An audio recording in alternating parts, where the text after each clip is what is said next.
D'abord vous dire l'émotion que la tragédie haïtienne a soulevée en France. Les images que nous avons vues de votre réalité qui ne traduisent qu'imparfaitement les douleurs et les épreuves que vous avez subies ont suscité un grand mouvement de solidarité en France. Et je suis venu dire au peuple d'Haïti qu'il n'est pas seul. J'avais formé le projet de venir en Haïti durant mon quinquennat, je vous l'avais dit, Monsieur le Président. Et vraiment, j'aurais préféré venir dans d'autres circonstances. Mais enfin, c'est le destin d'Haïti. Nous avons une histoire partagée, vous et nous. Cette histoire partagée est douloureuse. Et la France ici n'a pas laissé que des bons souvenirs. Et je dois en prendre compte. Une histoire, on la regarde en face. On ne la conteste pas, on ne la nie pas, on l'assume. Et en même temps, c'est grâce au peuple haïtien que le français est la seconde langue des Nations Unies. Un grand Français avait déclaré au milieu du XXe siècle, nous n'oublierons jamais ce qu'Haïti a fait. Car c'est vous, peuple d'Haïti, qui avez exigé, au moment où il y avait toutes ces discussions dans l'émergence des Nations Unies, que le français soit la seconde langue. C'est dire que entre nos deux pays, les liens sont intenses, ils sont familiaux, mais comme dans toutes les familles, il y a eu des moments très douloureux. Et ces moments douloureux nous obligent. Je ne sais pas au fond pourquoi je suis le premier président à venir. Il y a tant de raisons de venir ici, en Haïti. Il y a tant de raisons de croire dans votre avenir. Alors de cette catastrophe, il faut que vous fassiez un renouveau. Ça ne veut pas dire oublier les morts, ça ne veut pas dire oublier les souffrances. Mais au fond, ça veut dire tourner le dos aux erreurs du passé. Alors la France sera à vos côtés sur le long terme. D'abord, la France ne veut pas d'une tutelle internationale sur Haïti. Alors voilà que vous êtes l'un des pays les plus pauvres au monde et que vous venez de subir l'une des catastrophes les plus violentes au monde. Mais le peuple d'Haïti est debout. Vous devez, Monsieur le Président, Monsieur le Premier ministre, Mesdames et Messieurs les ministres, définir les conditions d'un consensus national pour poser les bases d'un projet national qui vous appartient. Haïti, c'est pour les Haïtiens. La communauté internationale et au premier rang la France, nous vous aiderons sur le long terme. Mais le projet, c'est le vôtre.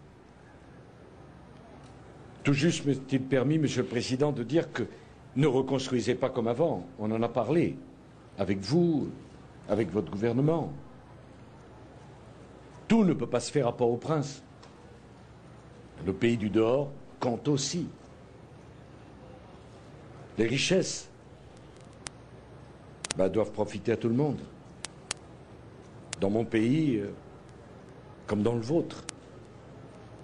La question de l'extrême concentration des richesses sur un petit nombre est un problème. Il faut créer les conditions d'un développement économique, durable et endogène, ici. Alors la France vous aidera. Je suis venu vous annoncer 326 millions d'euros d'aide. Ça fait presque 500 millions de dollars. Qui seront utilisés pour 180 millions pour de l'aide à la reconstruction, avec notamment une aide budgétaire, pour 56 millions par l'annulation de la dette, Je connais bien l'histoire entre nos deux pays. Et la question de la dette. Ben voilà. C'est ma réponse avant même qu'on pose la question.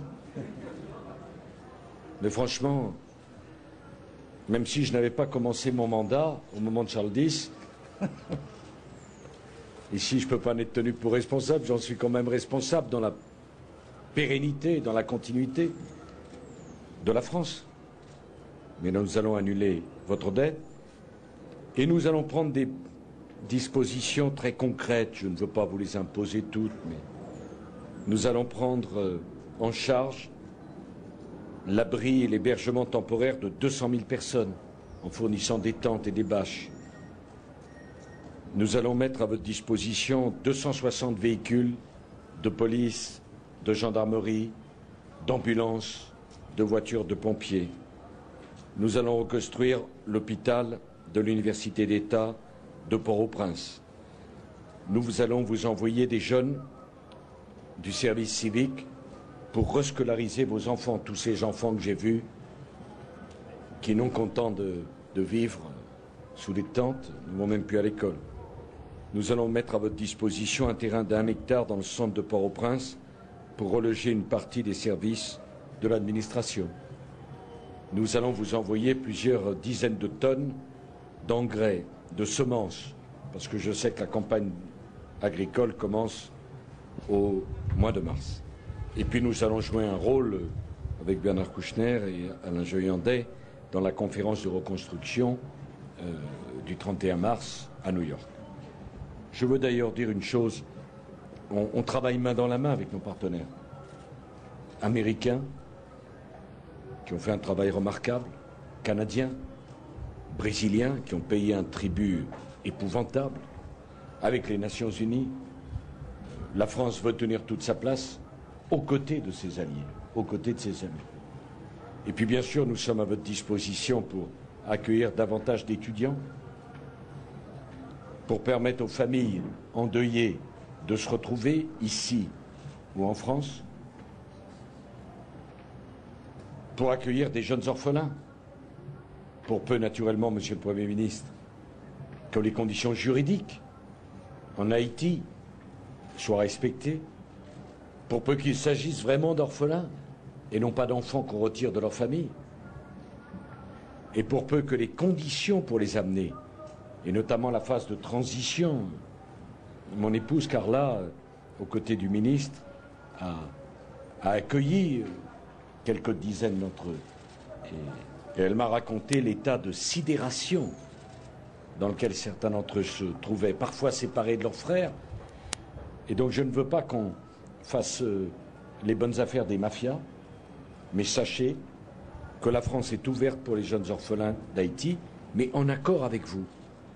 Vous comprenez que c'est très important. Le seul enjeu avec les enfants, c'est qu'ils retrouvent un avenir, qu'ils soient heureux. C'est le seul. Il n'y en a pas d'autre qui compte. Voilà donc la disponibilité de la France pour vous aider sur le long terme. Et bien sûr, Monsieur le Président, Monsieur le Premier ministre, Mesdames et Messieurs les ministres, on sera très heureux de vous accueillir quand vous le pourrez en France. Et j'ai demandé à la ministre des Départements et Territoires d'Outre-mer de veiller à ce que toutes les ressources de l'ingénierie dans cette Caraïbe qui nous est chère et que nous partageons puissent être mis à la disposition d'Haïti. Il faudra régler le problème de la parité monétaire, parce qu'évidemment, quand j'annonce une aide, c'est en euros. Vous avez l'habitude de compter en dollars. Oui, mais c'est une bonne nouvelle en euros, parce que ça vaut plus cher. Et donc, c'est important. Merci. S'il y avait quelques questions.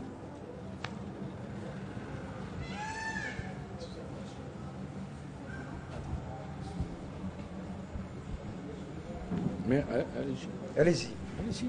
Okay. Je vous cède la... Que celui qui a le micro. Vous avez parlé de la mobilisation des Français.